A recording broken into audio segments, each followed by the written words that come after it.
Logos FM. Brut de décoffrage sur Logos FM avec Mathieu. Votre rendez-vous rénovation et construction en partenariat avec la Fédération française du bâtiment. Bonjour à tous, bienvenue sur Brut de décoffrage, votre chronique rénovation et construction sur Logos FM en partenariat avec la Fédération française du bâtiment du Puy-de-Dôme.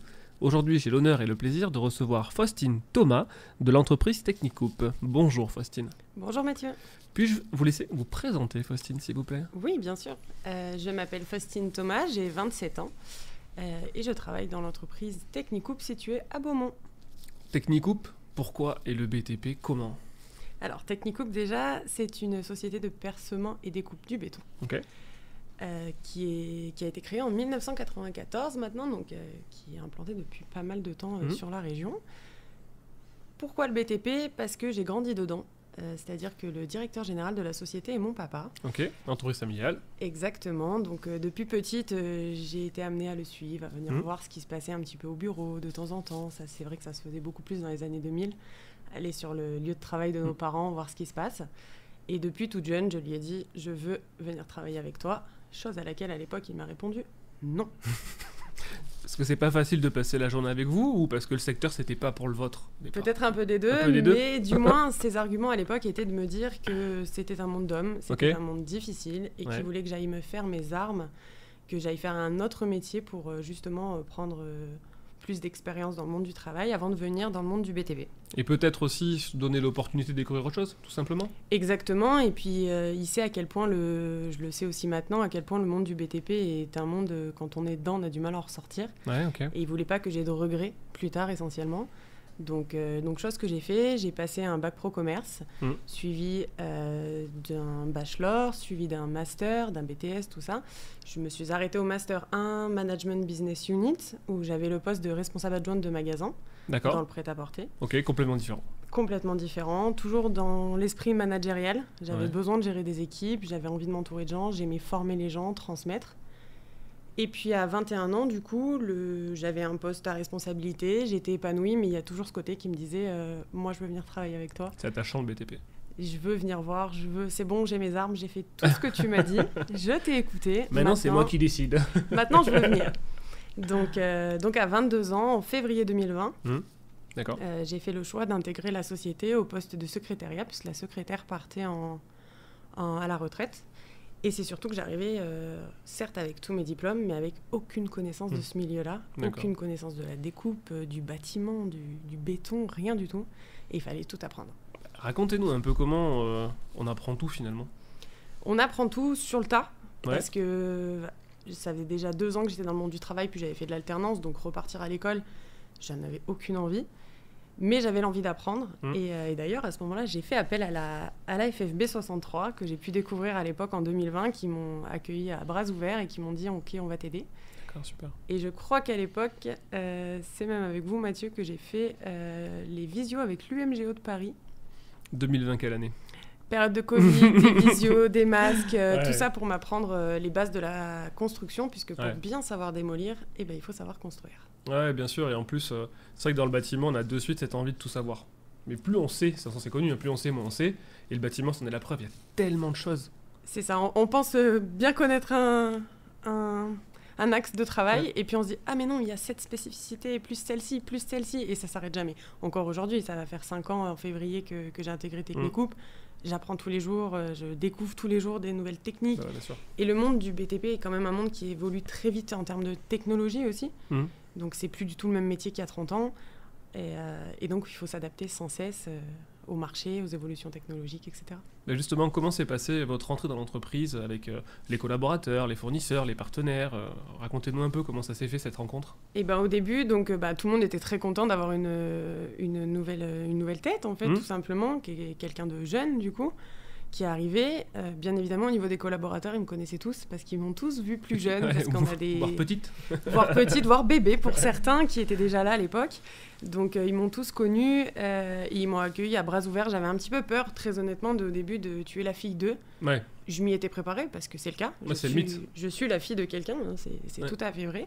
Mais ils ne l'ont pas du tout fait ressentir. Okay. Ils m'ont très bien intégrée, et j'ai même découvert certaines personnes qui presque se bataillaient pour moi, pour me former moi. D'accord. Ils avaient cette envie parce qu'ils voulaient m'apprendre leur métier, ils étaient contents que je sois là, ils voulaient que je sois intégrée. Les fournisseurs, ça s'est fait tout doucement. Les fournisseurs, ça a été beaucoup plus marqué. En effet, ça a été énormément... Okay. Ah, mais c'est la fille de... De toute façon, au téléphone, avec le même nom, c'était soit c'est sa femme, soit c'est sa fille. Ouais, ok. Et quand c'est pas une personne propre, quoi. C'est lié. Non, c'est forcément lié. Donc D'accord. moi, j'ai fait le choix de l'accepter, tout simplement. C'est pas grave. Hein. Je suis très fière d'être la fille de mon père. Il n'y a aucun problème là-dessus. Donc je l'ai accepté. Et après, avec le temps, ça s'est fait. Les clients, au début, j'étais uniquement au poste de secrétariat. Ok. Donc à ce moment-là, c'était uniquement pour des mails, etc. Puis avec le temps, je me suis occupée de toute la partie des particuliers sur la société qui est très minime, chez Technicoup, et qui m'a permis du coup de découvrir des clients qui ne sont absolument pas récurrents, des nouveaux clients. Donc, de se faire la main sur la relation directe. Voilà, tout doucement sur des petits chantiers, des petits carottages pour une ventilation, une petite ouverture, etc. Et après, avec le temps, donc, mon président, mon directeur général et le contremaître m'ont confié des clients un peu plus importants qui sont là depuis plus longtemps. Et à chaque fois, voilà, la passation s'est très bien fait. Ils avaient bien posé le cadre. Voilà, aujourd'hui, c'est Faustine, à ce titre, qui va s'occuper du chantier. Au début, c'était du suivi, puis du suivi et du chiffrage. Et après, en accompagnement avec le contremaître, j'ai pu aussi regarder en termes de planning quelle équipe je souhaitais sur ce chantier. J'ai forcément des salariés qui sont plus spécifiés que d'autres sur certains domaines. Bien sûr. Et ça s'est fait vraiment dans le temps. Et ça continue à se faire très naturellement.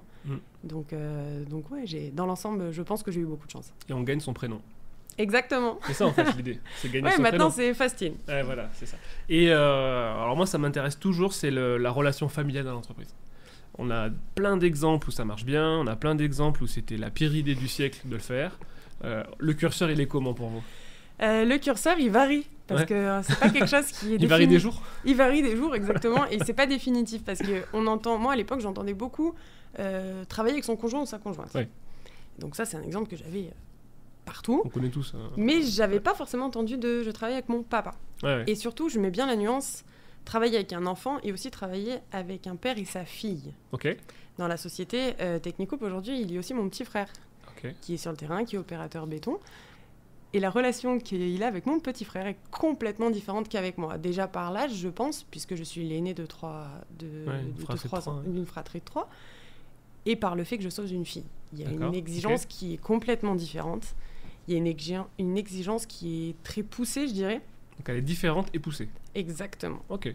C'est honnêtement, vraiment, moi-même, je ne m'attendais pas à quelque chose comme ça, mais je pense qu'on grandit dans les deux sens. Ok. Un parent grandit de travailler avec son enfant parce qu'il le découvre dans le monde du travail, chose qu'on n'a pas l'habitude. Et dans le sens contraire, on a une image en tant qu'enfant, on voit son papa, on le regarde, on voit qu'il gère des gens, on voit qu'il appelle des gens au téléphone quand on est petit, donc on se comprend qu'il gère des choses. Qui est très occupé, qu'il n'est pas à la maison parce qu'il est au travail. Exactement, on comprend que c'est un métier qui est prenant, qui prend du temps, qui même le week-end reçoit des appels, donc on comprend tout ça très très jeune. Et en plus de ça, il y a ce côté où là, le parent va devenir patron. Donc il faut de suite faire la part des choses. Ouais. C'est quelque chose que mon expérience passée m'avait appris, faire la part des choses. Quand je passe la porte du bureau, je ne suis plus sa fille, je suis sa salariée. Et ça a été quelque chose qu'on a imposé très vite, c'est-à-dire que dès le début, et ça s'est très vite effacé, les salariés, ils m'appelaient « Oui, j'ai eu ton père. » Non, tu as eu Hervé au téléphone. Oui. Tu as eu Monsieur Thomas au téléphone. Et ça s'est fait au niveau des salariés très naturellement. Comme au travail, je l'appelle Hervé, pas papa. Ok. Et le week-end, ça dérape en Hervé ou pas ? On arrive vraiment à faire le switch ? Non, il faut reconnaître que sur une semaine de 7 jours, quand 5 jours on l'appelle Hervé, le week-end, dire papa, en fait, c'est qu'on a peur de « Ah non, là, c'est bon, je peux l'appeler papa ».